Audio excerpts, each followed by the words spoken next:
get started. My name is Mark Wells. I'm the principal here at John Hardin High School. Welcome. We are glad to have you here today. We have more exciting news from our agriculture department. We've got a great high school, and what I like about it is the leadership I see from a lot of our teachers, and especially in our clubs and organizations.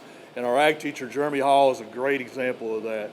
He's done some wonderful things for our students and given them more opportunities to carry out leadership for themselves and continue learning through this process. So at this time, I'm going to turn it over to Jeremy to tell you more about our exciting news today.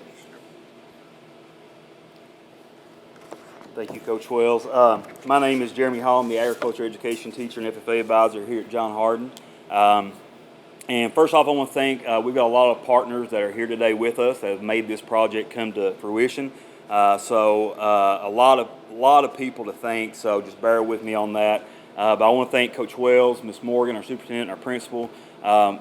Without their support for our program and the encouragement from them to push our students in a really good direction, in a positive direction, none of this would be possible. So I want to thank them. Susan Ryan, who can't be here today, she is actually our district grant writer, and she was the one that put countless hours into writing this proposal up, taking the ideas that my students and myself had and putting it in words so that I had the best chance of getting this grant. The United States Department of Ag, this is a wonderful opportunity for this grant, the Farm to School grant, so I want to thank them. Mr. Ben Smith, who's back here from HCEC-TV, he and I have worked on several little projects together, and his help with the curriculum side of this project is going to be instrumental, so I want to thank them. Kit Collins and Fort Farms, they are partners with us in the school-based enterprise part of this project, and we'll talk a little more and actually have a statement from them that I'll read for you. Dakota Rothermel, who is over here, is a John Hardin alumni, an ag department alumni, and his company Ground Pros is going to play a big role in this project as well. We have our friends from Altech, actually Aaron Northcutt over here. Their engineers are helping us with the educational outreach portion of this project. Darren Morris, who is our cafeteria manager here at John, who's probably one of the first people when we started this idea that we sat down with and really was our first cheerleader with all this. So I want to thank him. And then last but not least, Josie Cruz, our nutritional director here at Hardin County Schools, who is going to be purchasing all of our lettuce. And has, again, been a big supporter for us. But I think if this project does anything, it shows a perfect example of the power of community partnerships. Not only just from the learning aspect of it, but having a positive influence with student achievement in leadership, in employability skills, and the academic side of things. And this project will be able to do all of that. In a nutshell, the project will be implemented over 2 years. It is the culmination of a lot bigger project that started in the summer of the fall of 2018 yes. With our Aqua Food STEM project. And so what this project will do is it's three components. The curriculum side of it, we will be working with Ben. ECTC, and this will go in probably the second year, hopefully. We're looking at a dual credit opportunity perhaps for our students, and they will take this individual class their senior year as a capstone to the horticulture and the agribusiness pathways. They will be involved in all of the aspects of marketing, curriculum, the science, the biology, everything that goes into producing a healthy harvest of food for our students. The second component is a school-based enterprise. We are partnering with Fort Farms out of Wisconsin. They have the most premier, up-to-date, technologically advanced hydroponic systems in the nation. And we are going to have 5 of their systems added to our already existing aquaponics program. And I will read a quick statement they wanted me to share with you. Through our partnership with John Hardin High School's FFA program, students will be inspired to grow their own food, feed the community around them, and positively impact the planet. We know from research that when someone grows their food, their positive perceptions of fresh food increase. This will result in a long-lasting health outcomes for those students on top of practical agricultural and science education. We're grateful to be part of the impact being made at John Hardin to benefit these students in their career paths and personal development. And that's from the founder and president of Fort Farms, Alex Tinnick. The lettuce we will produce will go from John Hardin to our cafeteria and to the cafeteria at Bluegrass Middle School and at New Highland Elementary School, all the schools on this campus. We will be able to produce about 145 pounds of lettuce every 4 weeks to provide any excess that we have that isn't used. We'll go to our local food banks to donate those in need, along with what we already have in place with our tilapia production. And the third and final component of this grant is the educational outreach. With our partnership with Altech and Ground Pros, we are going to use a 7x16 enclosed cargo trailer, and we're going to equip it with a modern hydroponic unit and take this trailer to do educational outreach of hydroponic STEM principles at various elementary schools, festivals, and really anybody in the community that would like to have that type of outreach to show. Again, that will be in year 2 of the project, and this will be totally done by our students, our senior capstone students here at John Hardin High School. The grant total was close to $45,000 to do this, and like I said, it's a extension of what we already got going with our aqua food program. It's a wonderful opportunity for students. It's a wonderful opportunity for our community.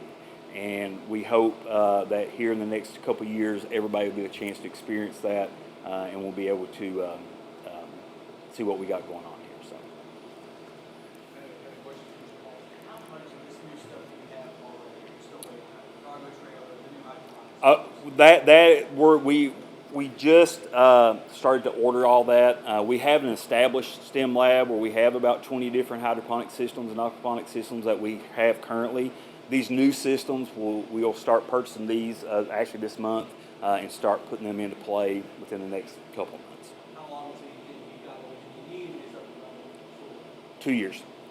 Yeah, it'll be a 2 year. One of the things with hydroponics and especially with a curriculum project like this, we don't want to rush into it. We want to make sure all of our standards line up. We want to make sure all of our partners are getting what they need out of it, as well as our students. So even though we're excited, we don't want to rush things either. We want to make sure we get it right the first time. How big of a draw would this be for students to come? I think it's a big draw. We've already seen a huge increase of our numbers with our current system as is. We've really upped our classes, and we see this big increase in STEM in our community in the state of Kentucky. If you've seen, we've got App Harvest, Kentucky Fresh Harvest, who is locating huge 40, 60 acre greenhouses that are all hydroponically ran in our state. So the demand in our state is going to be there as well. So I want our students to be at the forefront of that kind of technology so they can go out and get successful careers in it. How many other programs in the state are like this pretty unique to you guys, or is this something that's going on? There's programs that have small hydroponic systems to use like in units. To my knowledge, none to the scope that we do.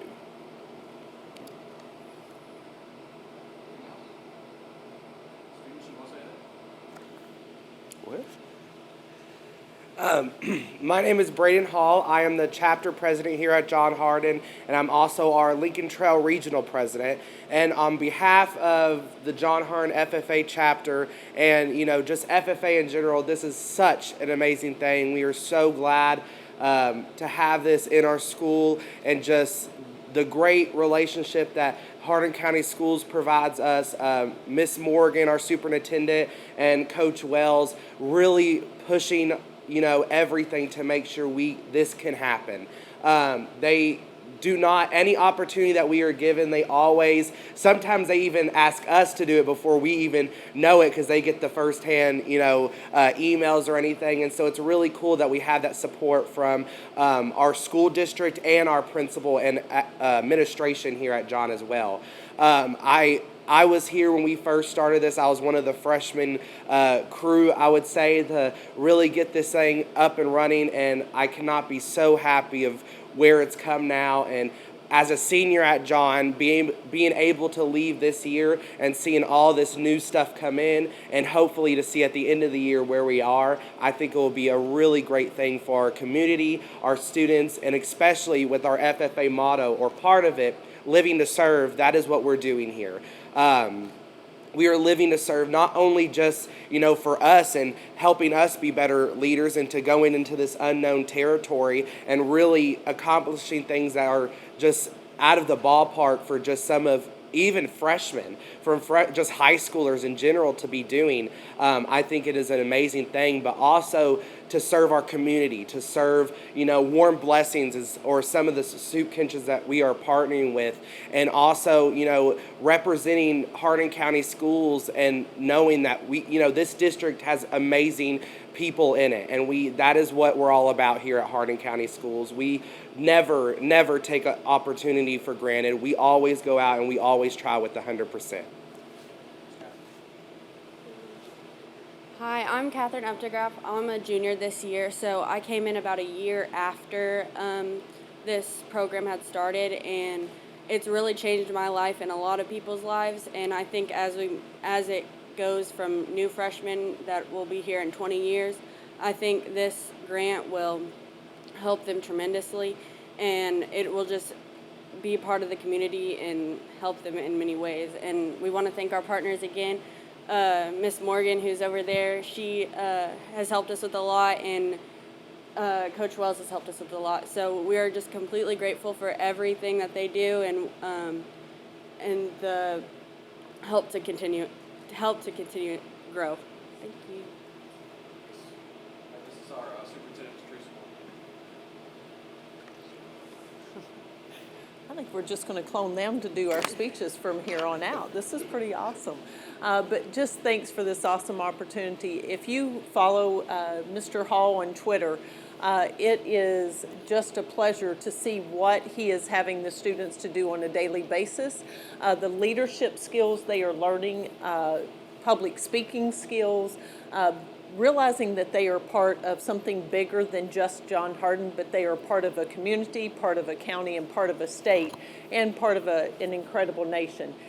That's what's happening here at John Hardin. It may seem small to have lettuce, but think of all the skills that is going into this, and what we are providing for our community is quite amazing. So to Coach Wells, who always is very proud of the students and making sure they realize all that they can accomplish as they leave here as graduates of John Hardin High School, especially being a part of the program with FFA and just the ag classes that happen during the school day. So I think everybody, this is when we receive a $45,000 grant, I can assure you we want to make sure we take every opportunity to make sure our students have every opportunity to learn all the facets that's going to make them better and more productive citizens as they leave our school district, but then we know they'll still be here in our community, right?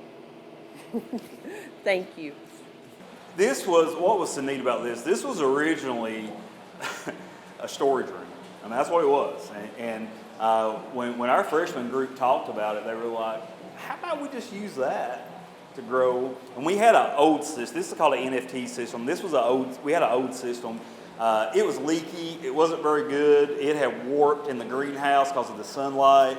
So we done the first couple of harvests, and actually, there's a picture. Actually, that's when we were actually harvesting the first harvest with him, and it was in its infancy stage, but man, we were so proud of that. Those students were excited about it. And then when we got the Ag Innovation Grant is when things really took off in here. So this is a brand new state-of-the-art Nft system. And one of the neat things about what we're able to do back here, my kids really, everything we do goes based on the scientific method. Everything is research-based.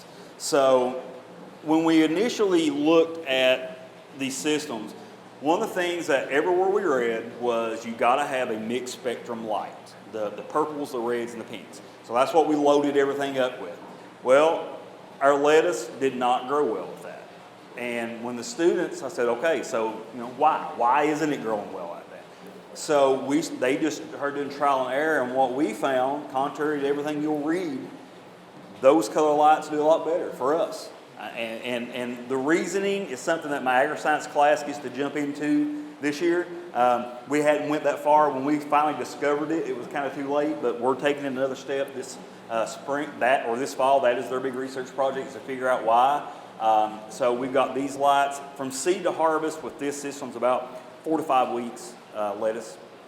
So we can put out a lot of crop. This one averages about 90 pounds every harvest, give or take. Now this crop here, you see is a little sporadic, but it was, we hosted an elementary STEM camp this summer, and my third graders that were in here, they seeded all that. So they did pretty good. I actually give them a lot of credit, but there's a little sporadic. But so that's kind of our main unit that we really utilize right now. This will become more of a research unit once the Fort Farm units arrive. They will be strictly just production. This will be more the, hey, if we do this, what happens? We had this monitoring system you can see up here that my students come in every day. They know the parameters of what healthy aquaponics and hydroponics look like, and they're able to come in first thing. They got a log book they use, and not only do they check it here, but they record their data. And when they can look at these numbers, they know exactly what they need to do, if the water's healthy, if the water's not healthy, and then they know what adjustments to make. So we'll play around. Most everything in here is research-based. With the Fort Farm stuff, we'll be able to be more production-based and worry more about putting product out. This unit over here, it's not on right now. We got to get a new motor for it because we burned it up because we used it so much. But this is the one the students fight over. They all want to play with this one, and I know why. But this unit was actually designed by NASA.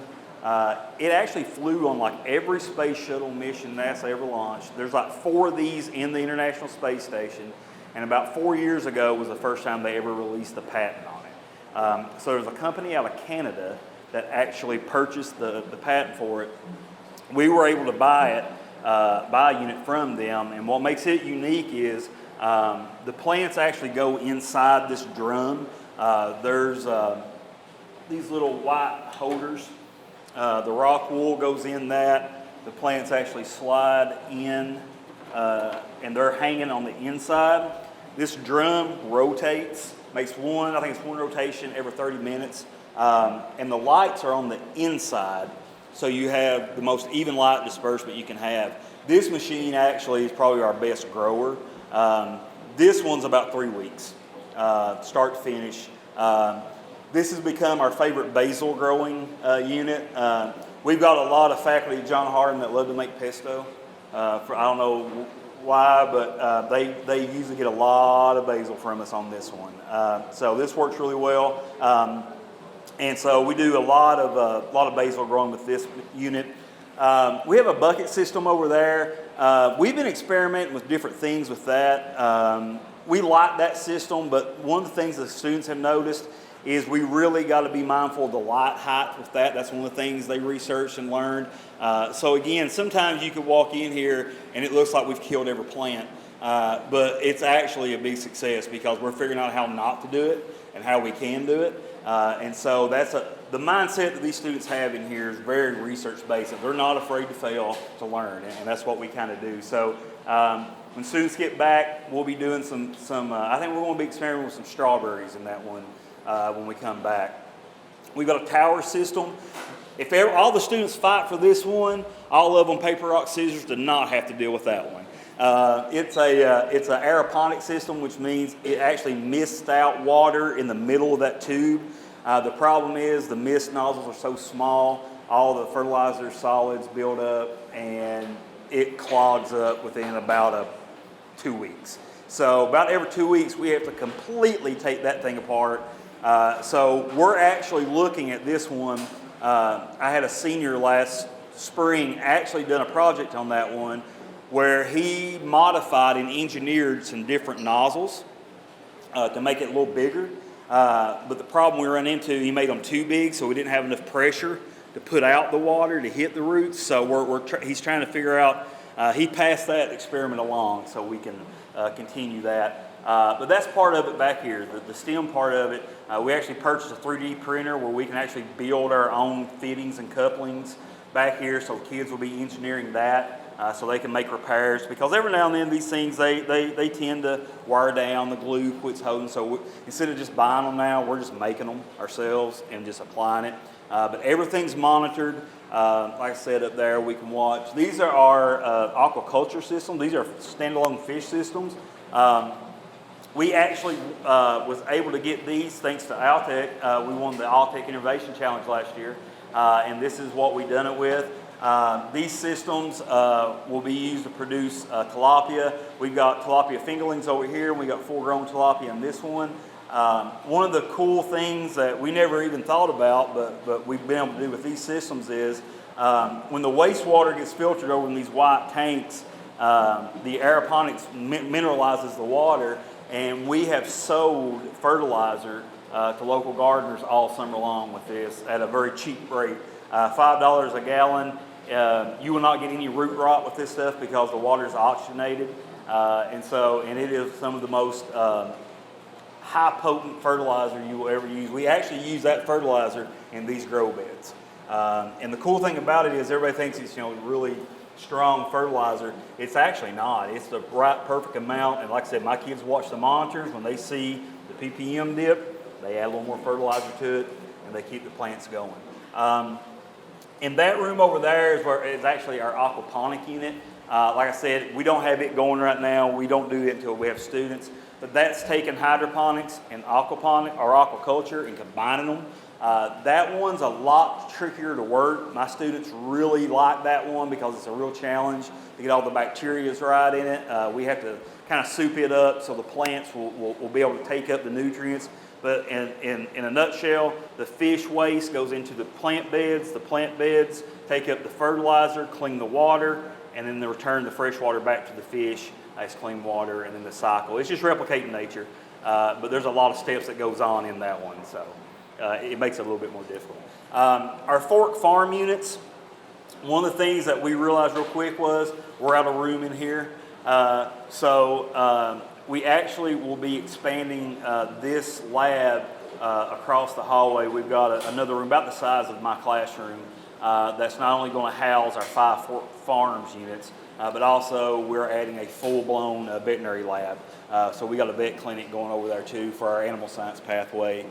So students will be able to do animal sciences, exams, ultrasounds, grooming, bathing, ear cleaning, teeth cleaning, you name it, exams, they're going to be able to do it in there. And along with that, we'll have our fork farm production units over there as well, working in conjunction with the research that we do in here. So it's finally all tying in, so we're excited. But this, like I said, this has grown out of the power of about 20 students saying, hey, we can make a difference. We don't have to have a lot. We don't have to have a lot of knowledge. We'll learn it as we go. But that was one of the things that group just always stood out. They weren't afraid to try new things with this. So it's evolved. We're still not where we probably totally want it.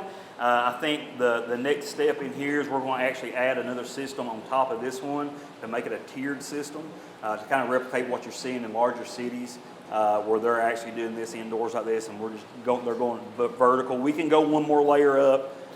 We'll add another round of grow lights underneath, but again, it's all about the research and understanding, and it's all about the employability skills, the soft skills, the communication, the teamwork. Because when my students come in here, and them two will tell you, I don't really say a whole lot. At the point when they get in here, it's their baby.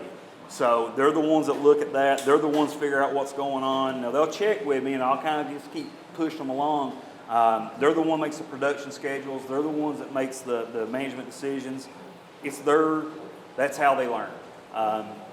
And it kind of worries me because sometimes I don't think they even need me. I just kind of sit back, drink coffee, and watch. But it's not always great in here. Braden will tell you, we walked in here before over a weekend, and the pumps have locked up, and all the lettuce is just laid over it.